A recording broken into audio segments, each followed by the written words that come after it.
Attention, cette vidéo n'est pas là pour sucer des bisounours. Ici, on parle d'écriture sans langue de bois. Si t'es sensible du cul, retourne voir une vidéo d'Usul ou branle-toi devant Squeezie. Abandonne tout espoir, toi qui viens ici, car l'espoir est une maladie.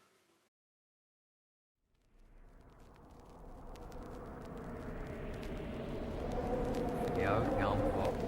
Ja, het is misschien nog. Ja, ik zie je oh, we hadden wel absen. Ja, snap veel voor. Oh, we hadden gezegd, nee. Ja, Mes chers auditeurs, on va aborder l'écriture d'un contexte,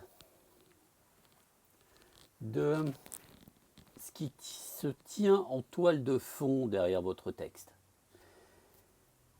Il y a les univers plutôt réalistes, dramatiques, qui peuvent être angoissants. Et vous avez le contexte kafkaïen absurde, qui n'a pas de sens, aucune logique. Il n'est pas facile à maîtriser parce que justement, il n'a pas de sens. Et c'est cette absence de sens dans laquelle vous risquez de vous perdre. Mais là, j'ai l'exemple parfait pour vous.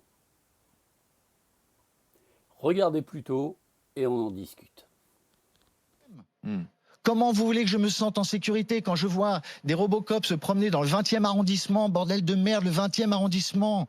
Il n'y a pas de problème dans le 20e arrondissement. Pourquoi j'ai besoin de voir ces gens habillés comme des militaires et qui me parlent mal, et quand je leur dis bonjour dans la rue, je ne suis pas sûr d'avoir un retour? C'est pas normal. Ce n'est pas normal.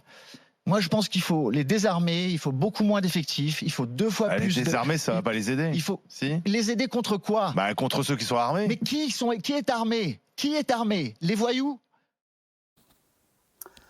Pour votre contexte kafkaïen, qui serait placé dans un monde qui n'a ni queue ni tête, on a cette ébauche, cet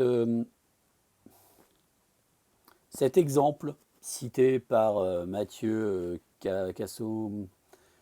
Cassos. Et donc Mathieu nous explique qu'a désarmé la police. Et c'est là que ça devient intéressant. Imaginez un polar, un monde où la police est désarmée et où ils doivent arrêter les braqueurs.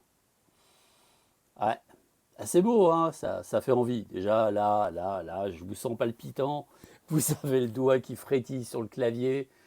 Ouais, vous imaginez une femme allongée à moitié nue dans un wagon de train avec tous les passagers qui le regardaient se faire pistonner par 3-4 gars particulièrement vigoureux. Et il y a la police qui arrive au secours de la dame. Ouais. Ah ouais. Ah, c'est beau, hein, c'est beau. On imagine bien la chose. Bonjour madame.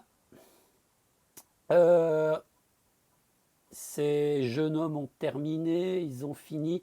Vous pourriez peut-être vous rhabiller. Il y a des gens et des enfants dans le compartiment. Merci. Ils vous ont violé, oui. Cela reste à prouver. Il y aura un jugement. Messieurs, serait-il possible de vous arrêter sans violence, s'il vous plaît? Il y a des témoins, beaucoup de GSM sont tournés vers nous et nous ne voudrions pas être accusés de bavure. Oui, que j'aille niquer ma mère. C'est possible, monsieur, mais veuillez rester courtois. Madame, arrêtez de hurler. Oui, ils vous ont violé. Oui, c'est ce que vous dites. Ah, ce monsieur dit que vous étiez consentante. Déjà, ça commence mal. Et on peut embrayer là-dessus. C'est même pas une situation basée sur un quiproquo. C'est sur un univers qui ne tient pas la route, qui n'est pas crédible. Crédible dans le sens où, pour maintenir l'ordre, il faut une certaine dose de répression. Si on retire la répression, c'est comme si tu as une grosse grippe bien carabinée et que tu prends un placebo plutôt que de prendre des médicaments, tu vois. La grippe, tu vas pas lui faire mal, hein. Alors, je ne vais pas dire il faut faire mal à l'agresseur, mais dis-toi bien une chose. Le type qui rentre chez toi, qui est prêt à te larder de coups de couteau pour 3 francs 6 sous, qui miaulera peut-être ta femme et ta fille au passage, le gars, on n'a rien à battre de ta vie. Ils sont contre-fous. Il irait acheter un pain au chocolat, il serait exactement de la même humeur. Donc, il est probable que l'on puisse affirmer qu'il faille une certaine dose de répression, de brutalité, contrôlée. Mais on peut très bien l'enlever. On peut très bien, même les tasers peuvent être violents. Hein. Si on enlève les armes à feu dans ton texte, tu gardes les tasers. C'est un peu brutal un taser, c'est comme la matraque, tu oublies aussi. Hein. Non, à main nue, le policier. Et tout passe par le côté verbal, tu vois. Un policier courtois qui essaie d'arranger les choses. Des types braquent une banque, ils ont pris des otages. S'il vous plaît, pourriez-vous relâcher quelques otages? Ah, vous êtes d'accord, merci, c'est gentil.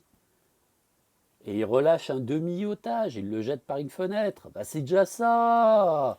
Le gars est pas méchant, il a essayé. Il a fait passer la moitié d'un otage par une fenêtre. Et s'il t'envoie le deuxième morceau, bah c'est bingo, t'as récupéré un otage. Il manquera peut-être des bouts, mais ça fait rien. Un contexte kafkaïen peut te poser problème parce que même si ton univers n'a pas de sens, tu dois quand même lui donner des limites. Alors quand tu vois cette vidéo, waouh, tu peux t'en inspirer, mais fais bien attention. Quand tu écris, tu dois toujours avoir des limites. Tu ne peux pas t'amuser à te dire, alors en face, il y a la mafia, il y a les gros durs, et de l'autre côté, il y a les flics qui sont totalement désarmés. Faut que tu réussisses à trouver quand même une certaine justification à la police, parce que si elle est désarmée et totalement impuissante, elle ne sert à rien. Elle fait quoi? Elle sert de décoration, pour rassurer le Pékin. Mais attends, le mec qui ne peut pas te protéger, il peut toujours te rassurer, t'en as rien à branler. Et donc, voilà. Et sinon, cette idée-là est pas trop mal. C'est une bonne idée, ouais. On peut dire merci Mathieu, parce que là, tu as lancé une bonne idée. Et on t'en est particulièrement reconnaissant. Et sur ces mots, Gluckeflüche.